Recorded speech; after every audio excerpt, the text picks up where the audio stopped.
guys. Welcome to the American Tribune Live. I am Todd Peterson, and I don't want to do this podcast, but I think we've just got to present the information. My audience knows this. I'm trying to reach across the aisle a la Charlie Kirk. I'm trying to introduce this idea to Democrats. I have many family members, friends, neighbors, people in my social circles that are apolitical for the most part, and that's fine. There are things to do besides pay attention to politics every day, but they still go vote, so they don't pay attention. They believe whatever Jimmy Kimmel says on late night TV because people still think late night TV is just funny. They still get their headlines from whatever CNN, MSNBC app they're scrolling through that day. So they still imbibe the narrative, and they're wrong about everything. And folks, you just have to understand. Again, I'm speaking to Democrat family members, friends, neighbors out there. Folks, if you've got them as well, share this content with them. We don't do any name calling here, but we need to expose them to the truth. And the truth is, one side of the political aisle loves political violence. They encourage political violence, and indeed they want more political violence, and that is the Democrats. It's the far left. It's the radicals. It's the communists. All those words mean the same thing. It's the people opposed to Donald Trump's America First agenda. They're going to tell you all day long Trump's a threat to democracy. He's a fascist. He's a Hitler. MAGA. We're all domestic terrorists. These are all unfounded claims because, of course, they are. Meanwhile, I have clips today, folks. Let me just look through my library. I have Hakeem Jeffries, Kamala Harris, Chuck Schumer, Tim Walz, J.B. Pritzker. We're going to go back in time to KJP. All of these people saying the exact same thing after assassination attempts on Donald Trump, after the assassination of Charlie Kirk. They simply do not care.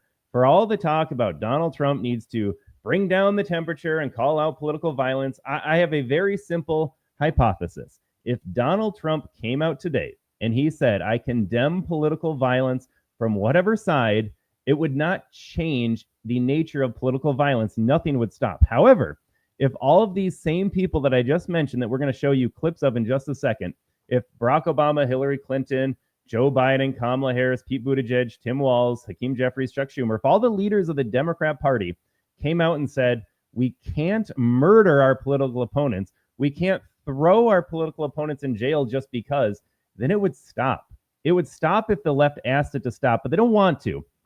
And I know already heads are melting. Like, what do you mean Donald Trump's weaponizing the system? Folks, they tried to throw Donald Trump in prison, and they tried to murder him. They murdered Charlie Kirk. The rhetoric from the leftists murdered Charlie Kirk. And instead of saying we're sorry, instead of acknowledging that, gosh, maybe when we say Charlie Kirk's a fascist every day and he's supporting someone who's a threat to democracy, that might radicalize someone, instead of apologizing and acknowledging that, they're doubling and tripling down. And you don't have to take my word for it today, folks. I have the videos. All of these videos that I'm going to play for you are from the last 48 hours. And it's not that they're going to learn their lesson or they haven't learned their lesson. I have been making this clear since the election results of 2024. The left isn't going to learn from their mistakes about why they lost the 2024 election. They're not going to learn about maybe if we stop using these words like threat to democracy, maybe it won't radicalize these assassins so much. They can't learn. They don't want to learn because they are focused solely on accumulating power. The left projects all day long. The left says whatever they need to in the moment. And at the end of the day, they just don't care. If more people like Charlie Kirk get murdered, they're fine with that. They want it to happen. They don't want to compete in the marketplace of ideas. They don't want to have Charlie Kirk debating college kids. That's a threat to their power because it's one more way that these kids get exposed to actual truth and get broken out of their echo chamber here. If someone from the Daily Wire, if someone like a Tucker Carlson, whoever it is, if more of these people got shot and killed, the left not only would be okay with it, they would celebrate it. Of course they want it to happen. There's no other reason. You've got Hakeem, Chuck, Kamala, Walz, whoever the Democrat mouthpieces and leaders are. If they wanted the violence to stop, they would A, condemn it, and then B, stop using phrases like Hitlerian and fascist and domestic terrorist and threat to democracy. That, of course, radicalizes people because once you paint someone as a threat to democracy, where else is this supposed to go other than bullets through a neck? It is disgusting. It's despicable. And for my Democrat family members, friends, neighbors, colleagues, you have to understand that when you vote Democrat, you are voting to get people killed at this point. And it's not even hyperbolic because we saw it play out 2 weeks ago. This is the end result. This is the end game. Nothing else is possible. This is how it will play out. We have far crossed the line of let's have a debate. If the left wanted a debate, they would have kept Charlie Kirk alive. They would have allowed these ideas to take place. Okay, let me present my opinions. Let you present your opinions. Let the victor stand on top. But they don't want that because their ideas can't win. They have awful ideas. They have evil ideas. So they silence debate. They want to throw you in prison. I have a clip of Hakeem Jeffries right here promising to go after Donald Trump and his supporters should they regain power. They're just telling you we're going to throw you all in jail. That's the best outcome for you. The worst outcome, of course, is that there are more Charlie Kirk incidents here. I don't want to. I commend Charlie Kirk. Charlie Kirk was a better human being than perhaps all of us put together. Certainly better than myself here. He believed in the idea that we should have debate, that we should be airing our differences, that we should be having these conversations, and it's a noble goal. But I got to be honest, folks, I'm done with it. And yeah, they killed debate the day they killed Charlie Kirk. But long before that, there is simply no changing minds anymore. They simply need to be defeated. So I'm presenting this podcast today. I go on my podcast twice a week here. I do a third podcast on Fridays with one of my business partners. And I have said repeatedly, I'm not really interested in debating them anymore. I need them to hear that they're wrong. I'm going to present ideas. I'm going to present information that shows that they are wrong. And then they simply need to be defeated. And I don't expect to change everybody's minds. If you're out there, if you're one of the people downplaying what happened to Charlie Kirk, you are celebrating the first school shooting ever in history. I have a lot of teachers in I think everyone knows a teacher. There's 4 million teachers in the United States. Everybody knows a teacher. How many of them were just like, meh, school shooting? Anything else happens on a school, and they're like, oh my God, we need gun control. And then Charlie Kirk gets killed in a school campus, and they're like, well, he had it coming to him. So this is the first school shooting in history the Democrats have been, and not even okay with, actually celebrating, because these same people are out there, well, maybe Charlie Kirk shouldn't have been such a racist because they consume misinformation all day long and propaganda. You can't change someone's mind that is celebrating the murder of a husband and a father in front of those family members. It is beyond the pale, the things that these people are doing simply because they've been brainwashed by politics. And everybody needs to understand the moment we're in. There is no changing minds of somebody that celebrates Charlie Kirk's death. I will never be able to change your mind. The moment for me, and I think a lot of people are on the same page with this, was COVID. For 4 years, let's just say 2020 to 2024, until Trump came back in office, you were led to believe that if you remained 6 feet away, a number they arbitrarily made up because they thought people could visualize 6 feet and comply with 6 feet, or they just made up the 6 feet social distance. They downplayed life-saving generic therapeutics like hydroxychloroquine and ivermectin.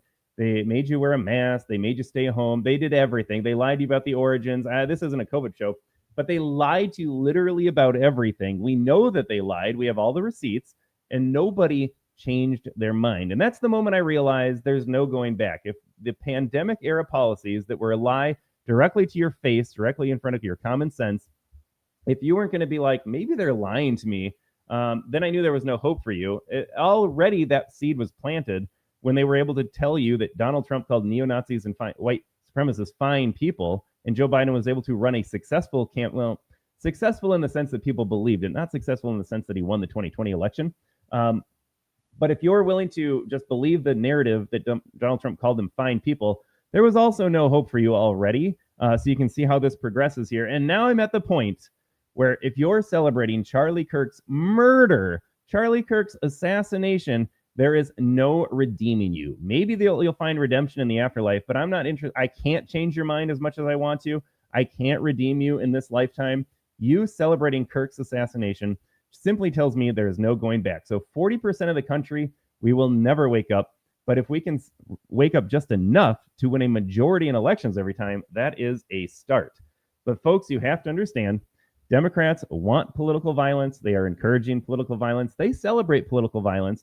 Do you remember BLM when they said no justice, no peace? They threatened to burn down every last good human being's house and business simply because they weren't getting their way. Here we are again. Democrats love political violence. We got Kagan Girl in the chat. Good morning, Kagan Girl. I'm a little tired today. I'm looking at my eyes on the camera reading your comment there. I am tired. The crud has hit our family for a little bit. I have 2 kids in daycare. I feel like this is normal for a dad of 2 young kids. It's not that I'm sick. I should be celebrating the days that I'm not sick. I think that's the more rare occurrence here when everybody is healthy in our family here. Kagan Girl, thanks for watching the show. Thanks for commenting. Folks, we are a live show. If you've got any other thoughts, drop them in the comment. I love reading the comments here. That will help drive the show. Otherwise, I got some clips today, folks. And again, exactly, no change in mind, says Kagan Girl. We are dealing with pure demons here. Demons in political office. That is what Harris, Schumer, Jeffries, the rest of them represent. They are demons. They are evil.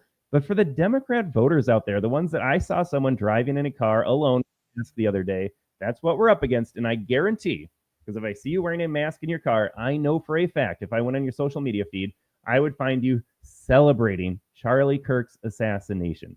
Now, we are not the same. You guys burn down cities when something doesn't go your way. You celebrate the lives of useless human beings like George Floyd.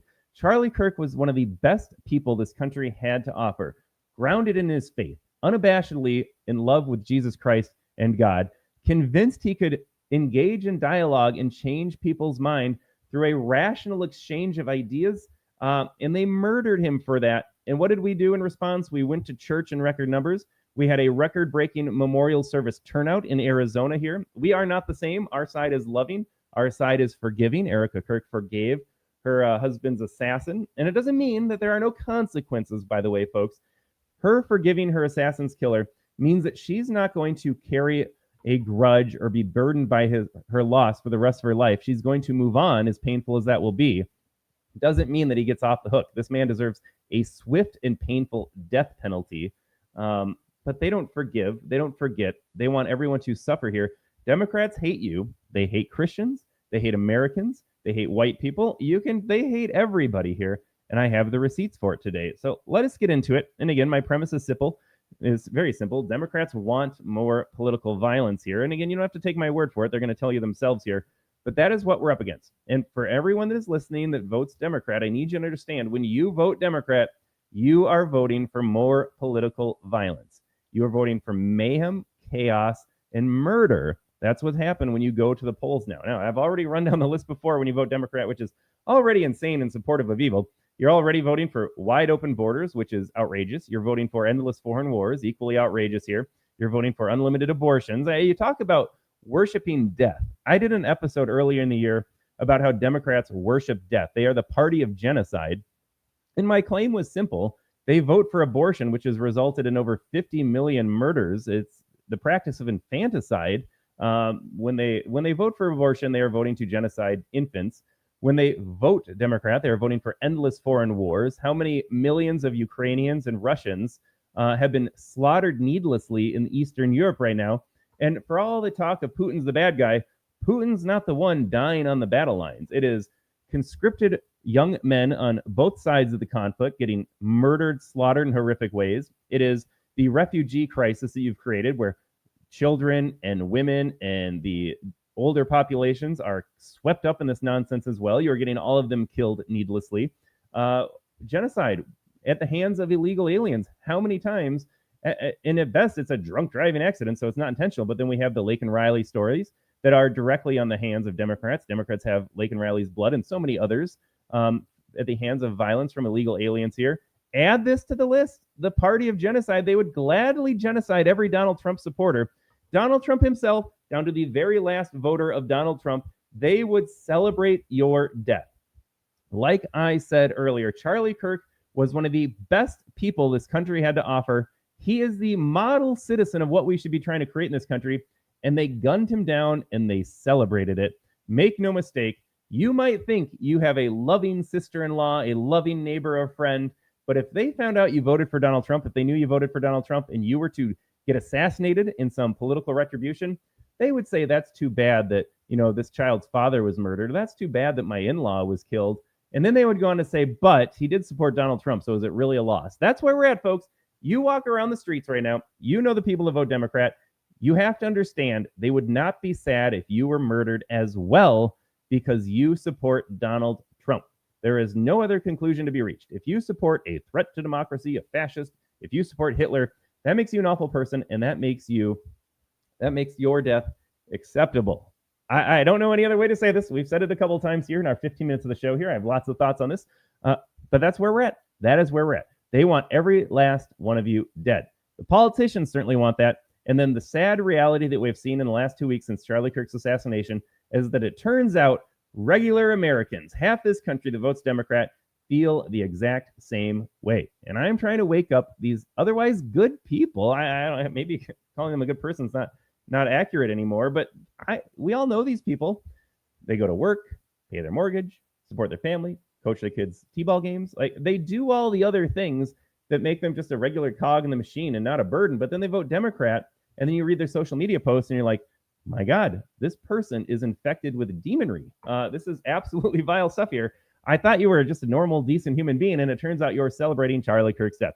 So that is where, thank you, Kagan girl. Like I said, this is just normal. I think any young parent out there, this is normal. It's not normal when you're healthy in your family here, but we'll be okay. We are doing just fine here. My immune system is, I guess it's not strong because I'm always sick here, but I like to think that at some point my immune system will be better off for it. But let's get into the clips today, folks. Let's start with Kamala Harris. And so, again, these are clips taken after Charlie Kirk's assassination. Charlie Kirk had a beautiful memorial service this past Sunday down in Arizona. Donald Trump spoke, Vance spoke, Tulsi spoke, RFK spoke. So many great speakers out there saying the same thing. Charlie Kirk was a wonderful human being, and I saw and felt a lot of love in that space. I saw a lot of people coming together, praising God. We miss Charlie Kirk. We know he's in a better place. Contrast that, if you will, the response to, and again, it's not even you can't even compare Charlie Kirk and George Floyd, but that's the martyr of the left. They chose that, not us. Look at the life of George Floyd, useless, and look at how the left reacted to his own overdose. They burned down your cities and they terrorized you, and they got you fired for saying, well, George Floyd robbed a pregnant woman at gunpoint. He was a career criminal and drug addict. Should we be celebrating him? And by the way, he committed a crime that precluded intervention by the police. Like, maybe if you weren't a drug dealer and drug user and passing off counterfeit money, he wouldn't have engaged with the police in the first place. You say all that stuff and you're an awful human being. Our guy gets gunned down because of violence induced by Democrat politicians, the media, and the circle jerk that is social media. These people are just scrolling endlessly on their phones, getting evil misinformation here. We rallied around Kirk's legacy and Christ. So no, we are not the same. If you are on the Democrat side, just understand that you celebrated the life of a career felon, drug addict, drug user, and just overall scumbag of a person. That was your guy. My guy went on college campuses, debated kids, was a loving husband and father, and you murdered him and celebrated his death. And in response, we uplifted Charlie Kirk's legacy, and we praise God and thank God for being in our lives here. Not the same whatsoever. As Kagan Curl says, pure evil. That's my position. The Democrat Party represents pure evil. I've run down the list before. I won't do it again right now. And like I said, you might be an otherwise normal human being that does normal human being things, but you support pure evil. And I would love for a Democrat to engage me on this. Like, well, they're going to be like, yeah, but Trump. Let's have that conversation. Let's have the yeah, but Trump conversation. I will point out how you're wrong every single time. But you own this. I don't have to play defense anymore supporting Donald Trump. You have to play defense supporting these clips. These are the people you vote for. You support. Let's get to the clips. Let's roll it right now. I got Kamala Harris here. Again, days after Charlie Kirk gets murdered because of rhetoric like this, she's doubling down and saying, you know what? I changed my mind. Trump's not a fascist. He's a communist, dictator, tyrant. What else is the left supposed to do with that information other than try to assassinate him and assassinate his supporters again? Maybe I'm wrong about that. Tell me how I'm wrong, but let's listen to Kamala Harris. A tyrant. We used to compare the strength of our democracy to communist dictators. That's what we're dealing with right now, Donald Trump. And these titans of industry are not speaking up. All right, so Kamala Harris says that Donald Trump, yeah, we've graduated from Hitler, and now we're just calling him a communist. I don't even know if it's projection at this point. I think they just make up words. They use words that they know have emotional resonance on the low IQ, low information voter out there. So they can't really keep doing the Hitler thing. It's tired. You overuse these words and it loses all meaning. Racist was like the first word to be overused and have all meaning. Someone calls me a racist, it doesn't even register anymore. It's lost all meaning. So now Hitler's lost the same meaning as well. They're going to keep using the word fascist a little bit, but they needed a new word to gin up new emotions, again, in the sheep that support and prop up this evil. And so now they're going to call him a communist dictator. It's not even worth debating definitions at this point. The fact remains that they are going to use any word possible that resonates with these low info voters out there at an emotional level. Don't think too hard about it. He's a communist dictator and a tyrant. Okay, that's scary. I should be really afraid of Donald Trump's policies right now. What is he doing that's a communist dictator stuff? Nothing. He's not doing anything related to communist dictatorship. Don't think about that. Just emote to the word and be afraid of Donald Trump. Now, what should you do with that fear? Well, you should probably go out and try to murder somebody that supports Donald Trump. Can we get more of that, please? That's what Kamala Harris is asking for. Can you go murder somebody else that supports Donald Trump? There is no other interpretation at this point. Words have lost all meanings on the left. They only use words when it is convenient. They stand for nothing. They believe in nothing. But if they can use that phrase right now, Trump's a communist dictator, that just tells you, programs your little brain in there to say, well, I need to do something about that. And voting's not enough. So I need to go hurt more people. That is what she is saying. And then the language is also used in a sense to dehumanize. You see, if Charlie Kirk is a fascist, when he dies, you don't feel bad for him because fascists don't deserve to live. When Donald Trump has another assassination attempt on his life, when another Trump supporter, a prominent voice of Donald Trump's administration, whoever it may be, gets assassinated, you're like, yeah, well, he supported communism, so I guess that's not really a loss. That's what they're doing. This is not an accident. You are supposed to think less of these people as human beings, and you've already given up on the fact that God created all human beings to be reflected in his holy image. That's already dehumanizing enough. Once you remove God from the equation for all these secular atheist communists in the Democrat Party, you're already viewing your opponents as less than human, because if they're not created by God, then they're just there to be eliminated. But then they go further and they actively dehumanize you by using phrases like fascist and communist for whatever. Again, they're just picking up words because they know it resonates emotionally with their low IQ, low information, massive boosted voters out there. They want you to not even be fazed when another person gets gunned down, murdered, slaughtered, assassinated. They didn't deserve to live because they were a communist. So there's Kamala Harris, not sorry at all. I'm sorry for saying that and radicalizing that shooter. I guess my language played a role in his assassination. Nope, there's going to be zero of that. There is only going to be doubling down. All right, let's get into this clip as well. We got Chuck Schumer here. Chuck Schumer is going to be speaking in a similar vein.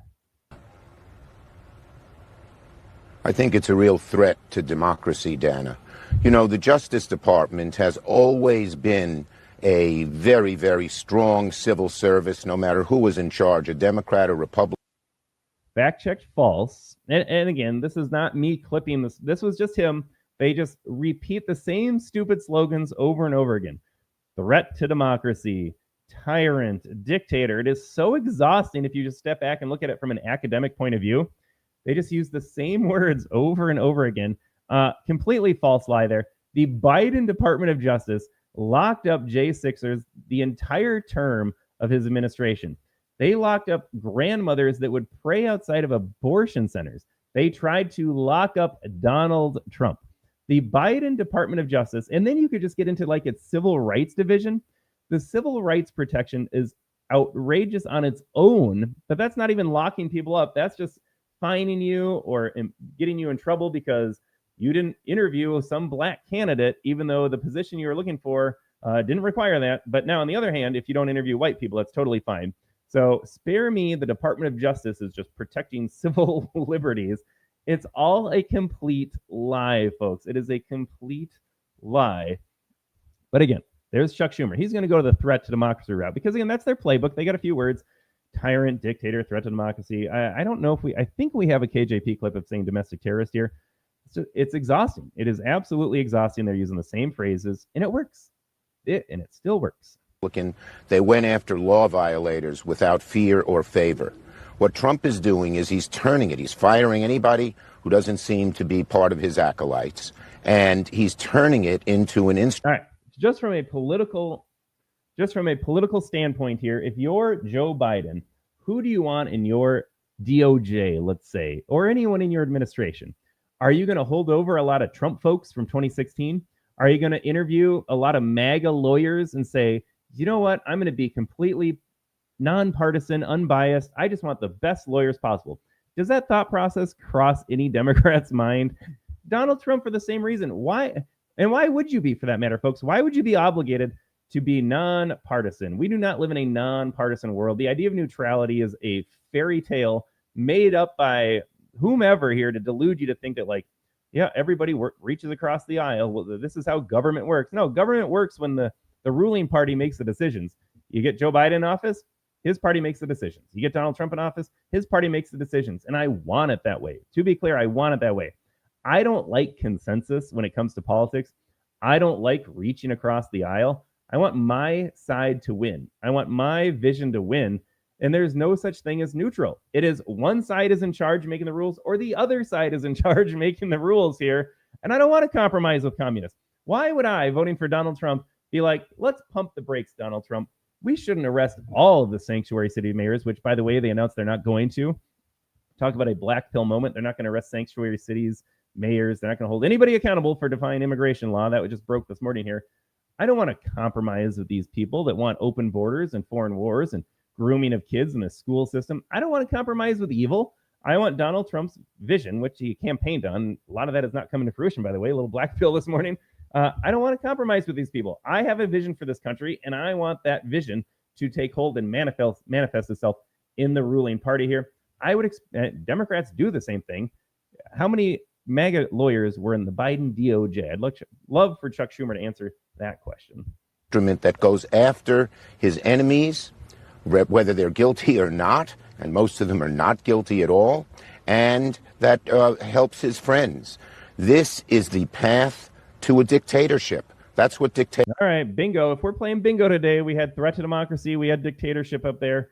Again, they're just throwing out words. Dictatorships do. It is so very, very frightening and damaging to our republic. You heard the president over and All right, so then we added frightening and damaging as well. Let's just ignore what Joe Biden's administration did for the last 4 years. Frightening, damaging. Nope, that was all good. You see, what Joe Biden did was really good when it came to crushing your freedoms, throwing you in prison, condemning you, canceling you. Those are good things. But when Donald Trump does things that are actually good, now that's supposed to be scary. Folks, if you support what Chuck Schumer is saying, you have to understand you are living in a different universe. Do I want political leaders willy-nilly throwing political opponents in jail? No. Also, Donald Trump isn't doing that. All right, I'm done with Chuck Schumer here. I think he's going to segue into something else.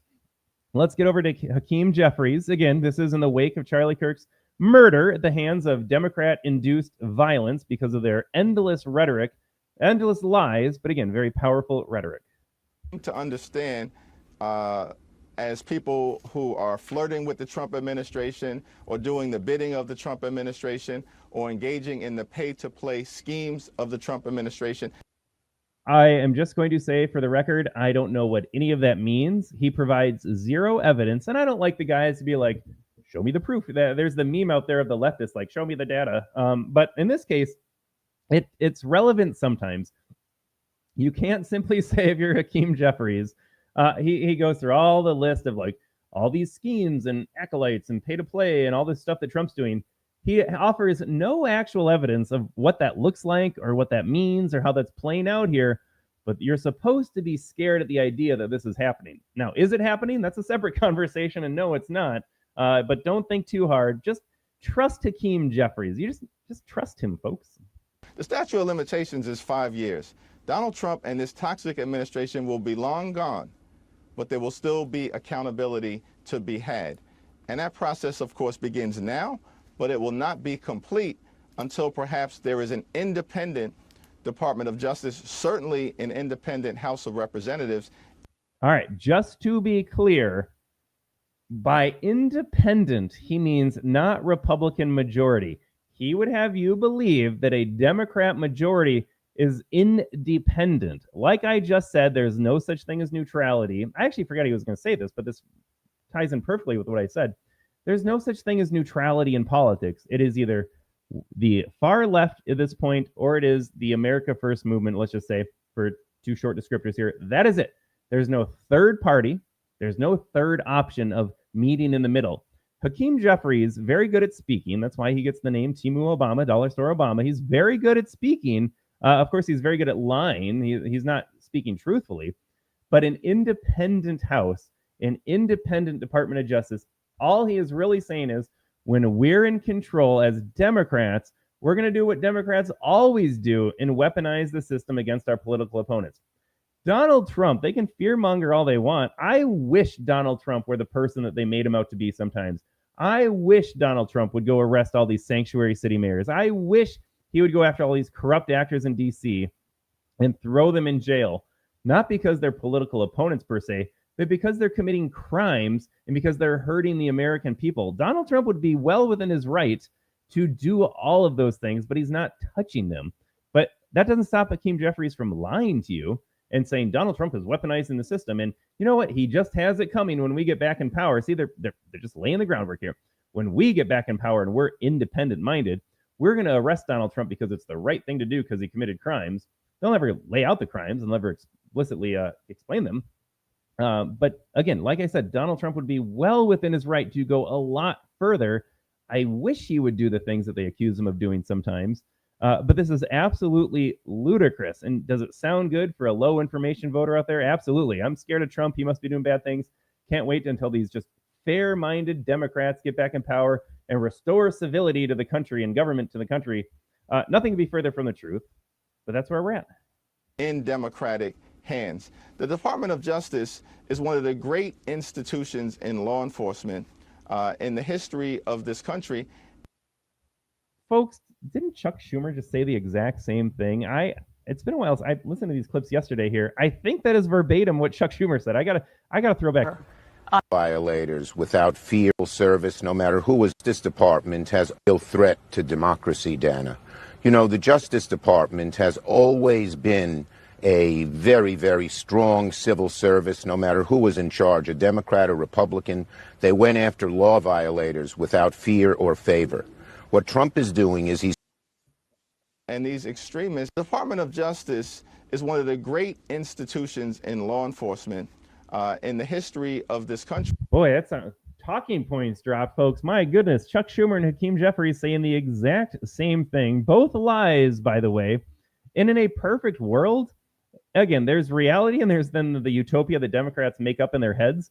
In a perfect world, I love the idea of a fair Department of Justice where we all agree on the laws. And if you violate those laws, you get prosecuted, arrested, charged, whatever the case may be. That all sounds fantastic. But at the federal level, you are a child if you think Democrats operate that system fairly. I have yet to see how the Trump administration has gone after one person. I would love one counterexample to my claim here. You're not going to find it, by the way. How has Donald Trump gone after any political opponent just because they were a political opponent? And if you say, well, he's going after Fani Willis right now, well, I will point you to a list of at least 10 crimes committed by Fani Willis because she abused her position. That's the problem.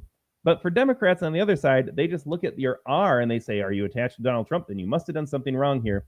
I can't believe we have to debate this. But folks, the pattern here, of course, is that Trump is scary. You should be terrified. He's a threat to democracy. And this is all just weeks after Charlie Kirk was assassinated.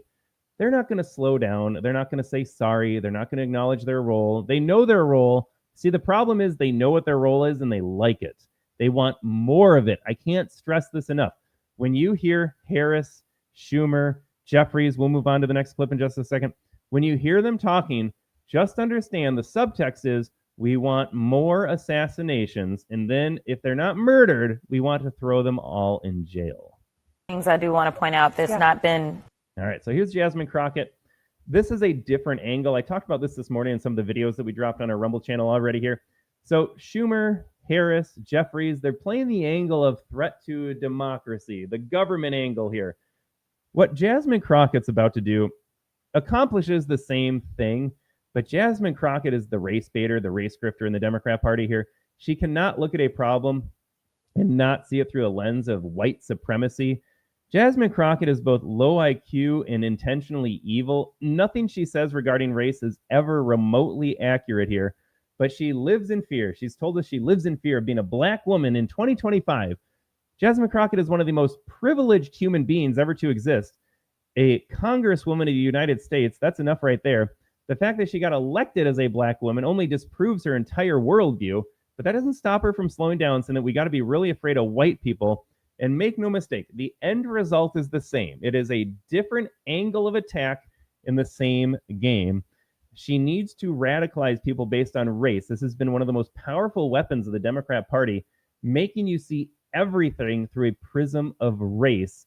There's no such thing as a Democrat Party without the brainwashed white liberal boomer demographic here.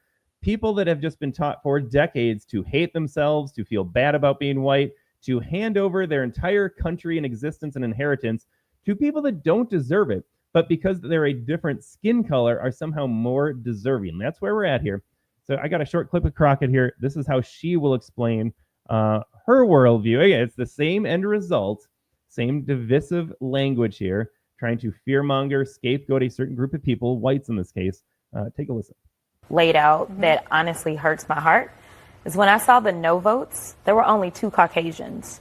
For the most part, the only people that voted no were people of color, because the rhetoric that Charlie Kirk continuously put out there was rhetoric that specifically targeted people of color. And so it is unfortunate that even our colleagues could not see how harmful his rhetoric was, specifically to us. All right, so she talks in circles, but right after Charlie Kirk gets assassinated because of people like Jasmine Crockett, and to be clear, let me be very abundantly clear about this. I blame Jasmine Crockett, Hakeem Jeffries, Kamala Harris, Chuck Schumer, Barack Obama, Hillary Clinton, Joe Biden. I blame every single Democrat politician for what happened to Charlie Kirk. If they are not out there every single day on TV inciting violence, brainwashing their audiences here, brainwashing their voters, Charlie Kirk doesn't get assassinated. Their rhetoric led to his assassination. The temperature gets turned down when these people stop lying every single day. And she, right after Kirk is dead, says this was an awful man. He targeted black people. He was a racist. Is Jasmine Crockett sorry that Charlie Kirk got murdered? Absolutely not. But the mistake people are making is that it is a one-off. She's just sorry Charlie Kirk got murdered. I'm a white male. I'm a husband. I'm a father. I disagree with everything Jasmine Crockett says. If I were to get murdered as well, she would not shed a tear. Jasmine Crockett would love to see all of us dead. That is not hyperbole. That is simply the moment we are in right now. And I hate to say it. I don't want to be the one presenting this as fact. I don't want to have to live in a world where people like Jasmine Crockett wish death upon every single white male Trump supporter, every Trump supporter. You don't even need to qualify it. But that is the moment we live in right now. They view you as less than human. They view you simply as a threat to their power, their diluted version of democracy. And that's all it is. That is all it is, folks. I hate to say it. I hate that we're there. I hate to acknowledge it. But we just need to be honest about what is happening right now. But she's going to look at the Charlie Kirk resolution, the House resolution, simply to say Charlie Kirk shouldn't have died and he was a good man. And she breaks down the no votes by race. How disgusting of a human being do you have to be? Number one, 58 no votes from the Democrat side. Disgusting. There was a great graphic here. Actually, my friend shared this with me. Let me pull this up here. I don't have it in the studio. So you're going to hear a lot about Melissa Hortman. Melissa Hortman was the Democrat. I think she was a state senator, Democrat state senator. She was murdered in her home. She and her husband were killed by just a deranged lunatic. Vance Bolger. No, he was not a Trump supporter. He thought he was just a psycho. He thought Tim Walz told him to carry out these hits. In Minnesota, there was a resolution condemning attacks on Democrat lawmakers. That resolution passed 424 to 0. Every single legislator in Minnesota condemned the murder. Contrast that to the House resolution in D.C. for Charlie Kirk. 58 Democrats did not vote for it. Again, this is purely symbolic. All you have to do is say we condemn political violence. The Melissa Hortman case, they like to make that comparison. People celebrated her death. No, we did not. They'll point to the Mike Lee clip, by the way, which was not a celebration. It was pointing out the fact that the guy was insane and thought Tim Walz carried him out. Certainly not motivated by Trump's rhetoric. If anything, he was motivated by Tim Walz's rhetoric. But every single Republican voted to condemn the violence because of course they did. That's what you do. We don't want to live in a country with political violence. Me doing this podcast, all I'm saying is if left stopped talking about it this way, there would be no political violence. It would be greatly reduced. If Jasmine Crockett didn't talk about whites up there, about Charlie Kirk's racism, Jeffries, Harris, Schumer, the ilk of them, if they simply stopped calling Trump a threat to democracy and they stopped demonizing MAGA, there wouldn't be so much violence against us because this is where they're getting their leads from these corrupt, evil politicians. When Republicans had the chance to condemn violence, they did. We are not the ones encouraging it. Nobody celebrated her death. Nobody celebrated George Floyd's death. It is only coming from one side of the aisle. If you vote Democrat, you have to understand this here. You are the ones celebrating Kirk's murder. You are the ones that would be indifferent if another person got slaughtered in front of their family for no other reason than that they had a different point of view and presented it accurately to the American public here. When Melissa Hortman, when George Floyd died, not a single voice celebrated that. We condemned it. If we point out glaring deficiencies in the narrative, that is far different from openly celebrating it. You can't stress this enough. Democrats are disgusting, absolutely disgusting here. Brainwashed, yes, but supportive of evil, absolutely as well. But again, one more time, Minnesota, 424-0, condemning violence, condemning the death of Melissa Hortman. 58 Democrats, though, when it comes to Charlie Kirk, and Jasmine Crockett was one of them, could not vote simply to condemn political violence because they want it. They want it. And they're going to defend it. Well, Charlie Kirk was a racist, so he deserved to die. That's what they're saying. If you vote Democrat, are you saying that you support that as well? I think so. I see no other interpretation. And you can't be like, well, I don't support that. Of course it's awful that he died. Then how are you voting Democrat? How are you still supporting these people? This is the Democrat Party. Jasmine Crockett, Hakeem Jeffries, that is the Democrat Party in 2025. All right, I'm going to back up in time just a little bit here. I'm just going to make my point. I'm going to skip Pritzker for now here. Actually, I don't know if I have time for this today. Kamala Harris got in a lot of trouble, and by a lot of trouble, I mean none. But she admitted in her book she didn't choose Pete Buttigieg to be her running mate because he was gay. Actually, this clip is too good not to play. This is unrelated to the podcast here. We'll take a little break to watch this clip, and then they get back to a little rewind with Trump's assassination. And again, the theme is the same. Rhetoric causes the violence. Hey, Dems, do you want to own it at all? No, we're just going to double down and keep using the same words possible. But here's Kamala Harris, a little comedic break relief for us this morning here, talking about why she didn't choose Pete Buttigieg and the word salad that comes out when she gets called out on it. I guess I'd ask you to just elaborate on that a little bit. It's hard to hear. Yeah. With you running as, you're the first woman elected vice president. You're a black woman and a South Asian woman elected to that high office, very nearly elected president. To say that he couldn't be on the ticket effectively because he was gay is hard to hear. No. That's not what I said. That he couldn't be on the ticket because he is gay.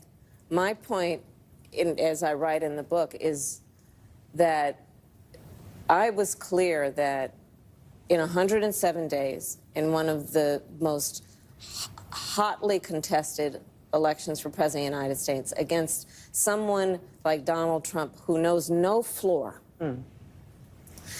to be a black woman running for president of the United States and as a vice presidential running mate, a gay man, with the stakes being so high, it made me very sad, but I also realized it would be a real risk. No matter how, I've been an advocate and an ally. All right, so she's going to just go on and on about this. What she's saying is, and the irony, of course, is that she chose Tim Walz, who's gayer than Pete Buttigieg. Tim Walz is he's more flamboyant in his mannerisms. He's certainly closeted, but more gay than Pete Buttigieg. That's the irony, of course. She actually chose Tim Walz. This is my theory. Tim Walz, old white boomer, straight male on paper. And then you got Donald Trump on the other side, straight white male boomer. And so she thought Tim Walz would be the anti-Trump white male pick and would be a safe bet. Oh, I don't like Donald Trump. I like this other version of straight white male instead. Absolutely failed because Tim Walz had a lot of stuff come out and then, of course, just could not handle the stage. But Kamala Harris is admitting that that America wasn't ready for a gay vice president. I don't know who needs to hear this. Donald Trump had the first openly gay cabinet member in Richard Grenell, his first term. Not a single celebration from the left. Richard Grenell is a gay man. And again, we won't get into whatever else, the morality of that. But the fact remains, he was gay and nobody cared because we like Richard Grenell's policies. We like his policies. I don't care at the end of the day if Donald Trump had 9 gay, transgender, dwarf, blacks that were amputees on the Supreme Court, 9 of them, and they ruled in favor of the Constitution every time, I would be thrilled. Nobody cares on our side here. We don't dislike Mayor Pete because he's gay, per se. We do have a huge problem with his surrogacy and putting on a fake boob and ripping a baby out of a mother's arm so that he can fulfill some fetish with his other gay partner. Huge problem with gays adopting kids. We hate Mayor Pete because he's useless and ineffectual. And he's worse than that. He promotes communism. I don't like Pete Buttigieg's policies. So Kamala Harris might be hiding behind the fact. Again, I got some theories on this as well. I think she's dropping Mayor Pete's name again so that he can come back around in 2028. I think they're trying to revive Mayor Pete. Gavin Newsom seems like the front runner right now. I think Mayor Pete, because he buried himself at the last 2 years of the Biden administration. He had that awful fiasco of the ships early on. And then he was on his parental leave. And it's like, Mayor Pete, can you get some ships into the harbor, please? But I think they're trying to make Mayor Pete a thing still. That's why they're talking about it this way. Mayor Pete got robbed because America's too bigoted. So we'll just wait for a time when America's less bigoted and run him again. That's my theory on this. All of it is scripted. She chose Tim Walz because he was the anti-Trump when it comes to older straight white males. Again, straight on paper, Tim Walz is super gay. And they're trying to revive Mayor Pete's political career. That's all this is, folks. So don't look into it too much here. I think I'm pretty accurate on that one. But Kamala Harris has no problem slandering America. And I picked this clip, and worthwhile playing because it, again, ties in everything we're talking about here. Slandering MAGA as homophobic. Now, if America is ready for a gay vice president, if she's sincere about this point, then she would have to ask the question, who wasn't ready for a gay vice president? Democrat voters? I'm not voting Democrat either way. I don't care if you have Mayor Pete, Tim Walz, or Zoran Mamdani. Whoever you pick as a running mate, I'm not voting for you regardless because you're an evil, demonic party that wants to push communism, race communism on this entire country. So who's not ready for Mayor Pete? The Democrat base? Is that what she's saying here? The only people voting for Democrat are Democrats. So if it was going to be like, gosh, I really want to vote for Donald Trump and J.D. Vance, I was really leaning towards Kamala Harris because they're almost the same kind of candidate. And I was going to pull the lever for Harris, and then I decided not to because she had Mayor Pete. Who is she appealing to in this conversation right here? What is she actually saying? If she wants to slur Americans like you and me as homophobes, we're not voting for you either way, girl. It is the Democrat base, if you break this comment down, that wasn't ready for a gay vice president. But that's insane, too, because these people worship diversity at their own expense, by the way, but they worship diversity. There are Democrats out there right now that think Mayor Pete's a better human being than themselves simply because he's gay. That's how effective the brainwashing has been. I am immune to this because I'm not a moron. But there are people out there, my Democrat voting family members and friends, they look at Kamala Harris and they say, it's time. She's a black woman. She deserves to be president. She'd make a great president because she's a black woman. It's time for Mayor Pete to be vice president because he's gay. And that's a superpower for these people on the left. Gay, black, female ticket. Well, we've had all straight white men, and look how this country has turned out. Pretty damn well, I'd argue. It was doing just fine until these people came along. But no, nobody was not voting for the Harris ticket that voted for Trump and was like, I would have, except Mayor Pete. So now I'm going to vote for them because she has Tim Walz. None of this makes sense. None of this makes sense if you break it down a little bit further here. Absolutely outrageous. Of course, she is trying to, again, disparage Trump supporters. America wasn't ready for a gay vice president, but we're not voting for her anyways. So is she just really disparaging her base? That's not what she meant to say, but that's how it comes out. It's ludicrous. It is all ludicrous. All right. I want to back up. I got a few more minutes of the show here. We're going to rapid fire a few clips. After Donald Trump nearly got assassinated, and again, for the same reasons that Charlie Kirk was, Hitler, fascist, threat to democracy, domestic terrorist, could have played all the Joe Biden speeches, his Hitler speech in Philadelphia. Here was Tim Walz. I think this was a week after Trump nearly got killed. Not toning it down either. It's weird. That's who they are. So it isn't much else. Don't give them the power. Look, are they a threat to democracy? Yes. Are they going to take our rights away? Yes. Are they going to put people's lives in danger? Yes. Are they going to endanger the planet by not dealing with climate change? Yes. They're going to do all that. But can someone? So this clip is now a year old. To be on the left, you have to abandon all ability to reflect. Has anyone asked themselves the question, okay, I saw this Tim Walz speech. I was fired up. I believed him. Okay, he said he was a threat to democracy. Has anyone seen that that's changed? Has Trump threatened democracy at all? Has there been more violence? Not from the Trump side. The climate change stuff is just so stupid. If you actually believe this narrative, I feel bad for you, but then I feel bad for me because you vote based on that. Has that changed? Have any of these situations changed, by the way? To be a Democrat You have to just put your head in the sand on these issues here. This sounded really great. He was really fired up saying all of this stuff here. Is he a threat to democracy? Hell yeah, he is. Is he a threat to this? Yeah, he is. Is there going to be more of this? Yeah, there is. None of this is played out. If you're a Democrat, don't you ask yourself, did they lie to me? I'm still waiting for the other shoe to drop. Tim Walz made all these fantastical claims here. Not a single one of them has played out in the least. Don't you ask yourself as a Democrat, where is it? Is this happening? And I know they keep saying he's a threat to democracy. Do they have any evidence of that? Anything? You mean he's going to make you show an ID when you go vote? Is that a threat? Folks, I don't get it. I just don't get it. How do you listen to this? And shame on you for voting for Harris and Tim Walz, by the way, and believing these lies. But now a year later, now you have hindsight to be your teacher. You listen to him say this. You see the real world. And you connect the dots and say, like, none of this happened? He lied to me? All right, well, here's KJP as well. Again, the theme is that Dems double down on violence. They want violence. Tim Walz did not care that Trump nearly got killed. KJP in the same vein. This is from last year, right after Trump nearly got assassinated here. Is she going to show remorse? Is she going to say we need to bring the temperature down? Not at all. The president aware of John Kelly's assertion that Donald Trump meets the definition of a fascist, and that Trump wanted the kinds of generals Hitler had?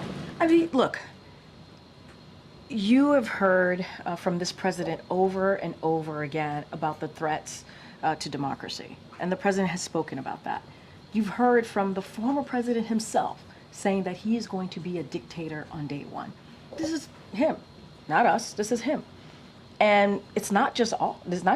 Boy, you rewatch these, you realize how bad the propaganda was. Number one, he's a fat. KJP, so effective at her job, but for all the wrong reasons. Very good at lying and spewing hate. I had forgotten about the dictator on day one hoax, too. He said he was going to close the border on day one. That's it. That's what he was referring to. I'm going to close the border on day one. And by the way, mission accomplished. Mission accomplished. And if it takes being a dictator to do it, so be it. It didn't. It turns out you just say, I'm going to secure the border because that's what you do if you're a sovereign nation. People believe this. And again, I guess I would ask the same question now that we have hindsight. If you're a Democrat voter and you believed this at the time because you did, I guess, don't you look back on this and hate yourself a little bit for being so easily brainwashed? Dictator on day one, he said it. Those were his words, not mine. Number one, you're taking his words out of context, so big problem right there. And number two, has this happened? But again, Democrats want open borders, and if you vote Democrat, apparently you do too. Donald Trump secured the border. This is objectively a good thing for this country. What else can you say? What else can you say? Since somebody allegedly tried to kill Donald Trump again, and you're here at the podium in the White House briefing room calling him a threat. How many more assassination attempts on Donald Trump until the president and the vice president and you pick a different word to describe Trump other than threat? Peter, if anything from this administration, I actually completely disagree with the premise of your question, the question that you're asking.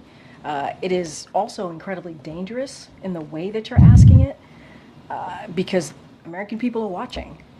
And to say that, good Lord, to say that from an administration who has consistently condemned political violence, from an administration where the president called the former president and was thankful, grateful that he was okay, from an administration who has... Man, you want to bring up psychology of narcissism here. KJP getting mad at Ducey for asking the question that is obvious. You guys call him all these words. It radicalizes people to do awful things. And then you keep calling him those words and expect a different outcome here.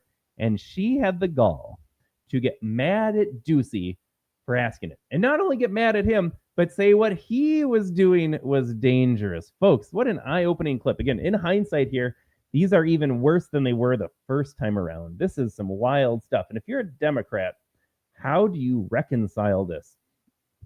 Not only are they not sorry, they get mad at you for asking the question. What an insane clip this was. All right, folks. With that, that was my last clip of the show here. We got an hour, coming up on an hour already. Fast show today. Appreciate Kagan Girl hopping in the chat earlier today. Appreciate everybody tuning in. Let me summarize the show if you're catching it late or just need a little refresher here. Democrats are absolutely not going to pump the brakes. Democrats want more political violence. They want more assassinations. And when that happens, they will not feel bad in the least because, again, they want it. They can't feel remorseful after the fact if they're encouraging it and hoping that it happens. Democrat rhetoric around Donald Trump, the America First movement, Republicans in general calling us Hitler, fascists. Apparently now we're communist dictator tyrants, according to Kamala Harris. Threats to democracy. Joe Biden repeatedly called us domestic terrorists. Jasmine Crockett said white Americans were a bigger domestic terror threat than illegal aliens that were taking over apartment buildings in Colorado. They hate you. They want you dead. I don't know what else is going to elucidate this topic here. And again, I repeatedly say, I don't want this to be true. I hate saying it out loud. I wish it weren't the case, but we need to be at least honest about the problems confronting Americans right now. And again, if Donald Trump came out today and said, I condemn political violence, can we all stop the political violence, please? Nothing would change. We are already not committing political violence, so that doesn't change. But do you think the left that hates Trump so much and views him in the terms now that the words get used so often, do you think they're going to be like, well, Donald Trump said to slow it down. This guy that's Hitler and a fascist and a tyrant and a dictator and a communist and a threat to democracy, that guy told me to not do political violence. Are they going to listen to him? So no, if Donald Trump came out and condemned political violence on both sides, nothing changes. And also it'd be erroneous to do that. And Donald Trump has been very good on this point. He says the violence is coming from the left. So he needs to keep messaging that. But if the Democrats came out and said, we condemn political violence, and they said to all their foot soldiers out there, stop murdering political opponents, and then they listened to it, it would stop. All the violence is coming from the left right now. And if that is going to change, A, the politicians need to say different words, but that's not going to happen. So B, as a Democrat voter, if there's any use in voting anymore, I'm not a big democracy guy anyways, but if there is any value in voting, stop empowering these demons. Stop giving them a microphone. Stop sending them to office. Stop giving them a chance to demonize the rest of us and getting us killed. So that's my imploration today here. Stop voting Democrat. Democrats want you dead. They want all of us dead. And I don't know how else to make that more clear. If this episode doesn't make it clear, all of the rhetoric is coming from the left. All of the violence is coming from the left. And if that's going to stop, then they're the ones that need to stop it. All right, folks, with that being said, I am getting out of here. Thanks for tuning in. Thanks for joining us today on this Tuesday. I will be back in the chair on Thursday, 9-ish, about 9-ish if you want to tune in live. Otherwise, on Friday, I do Freedom from the Press at 10 a.m. Central, 11 a.m. Eastern with my business partner, Jason Robertson. Have a great rest of your day. We'll catch you on Thursday.